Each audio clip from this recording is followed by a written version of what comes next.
Salut à tous et bienvenue pour cette quatrième vidéo de review d'Airsoft. Alors aujourd'hui on va s'occuper de la carabine CM16 qui m'a été prêtée par un ami que je remercie. Cette réplique est une GG Armament achetée chez Rareshop pour le prix de 180 €.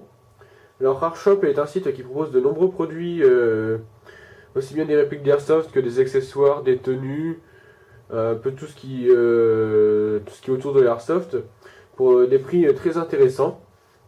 En ce moment, il organise un pot commun pour l'aider à avoir un plus grand stock, de meilleurs délais de livraison, ainsi que des prix encore plus bas.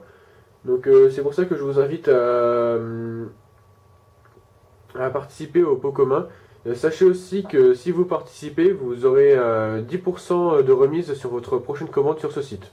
Pour ce qui est du contenu de la boîte, alors à l'intérieur de la boîte, nous avons forcément la réplique, un chargeur de 400 billes, un sachet de 1000 billes, comme celle-ci, en 0,20 grammes, une tige de débourrage, c'est toujours sympa d'en avoir mis une batterie 9,6 volts et 1600 mAh, son chargeur de batterie qui est dans une boîte en carton aussi, et une petite sangle cheap mais toujours bien pratique. C'est toujours bien d'avoir passé à en mettre une. Donc pour ce qui est du contenu de la boîte, c'est tout. Donc maintenant on va passer aux avantages et aux inconvénients. Alors pour ce qui est des avantages de cette réplique, donc nous avons ici une réplique faite de métal et d'ABS. Donc l'interne est entièrement faite en métal, l'externe est en partie faite en ABS, sauf le tube de la crosse, quelques éléments de la mire arrière, et la queue de détente et le sélecteur de tir. Pour ce qui est de la mire arrière, elle est tout à fait réglable grâce au petit cran ici et ici. La crosse est elle aussi réglable, il suffit d'appuyer sur le bouton ici, on déplie, ainsi de suite, comme ça, voilà.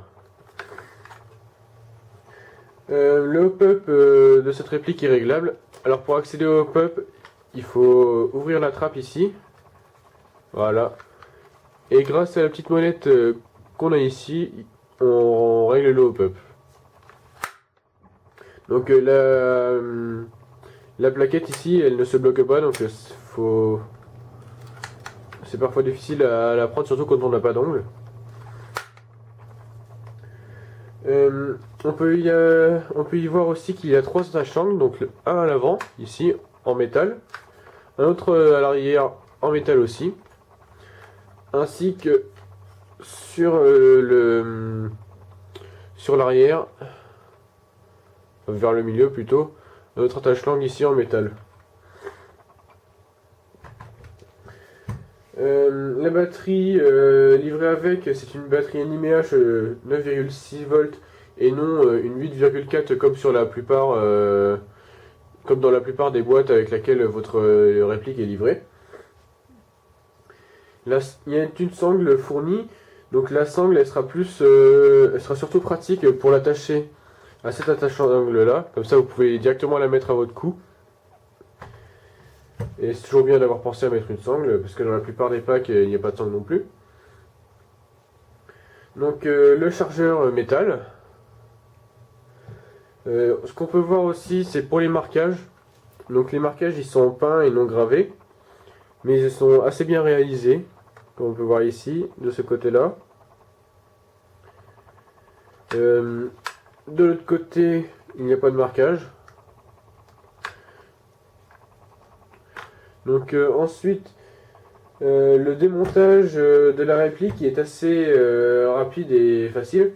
Donc pour démonter la réplique et accéder au pop, au canon et toute la partie interne, il suffit d'appuyer sur la goupille qui est ici. vous appuyez, donc elle va sortir et elle va se bloquer vers sur la fin, et donc elle ne va pas descendre, c'est bien quand on veut pas la perdre. Il vous suffit de tirer toute cette partie-là. Toute cette partie-là va partir. Il vous suffit de tirer et ensuite vous accéderez directement au pop, au canon.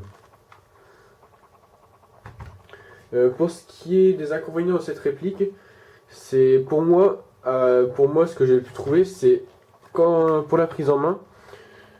Ici on peut voir un peu. Quand on la prend en main, en fait, cette partie-là risque de gêner. Moi, j'ai d'assez grandes mains, on va dire. Et quand je la prends, j'ai souvent cette petite partie qui va venir appuyer sur mon doigt. Et au bout d'un moment, ça risque de ça me fait assez mal. Mais après, ça, comme je disais, ça dépend des mains. Moi, j'ai des mains assez grandes. Donc pour les petites mains, ça ne devrait pas poser de problème. Ou alors si vous avez comme moi de grandes mains, vous mettez des gants et ça sent plus du tout. Donc c'est un inconvénient et en même temps pas trop.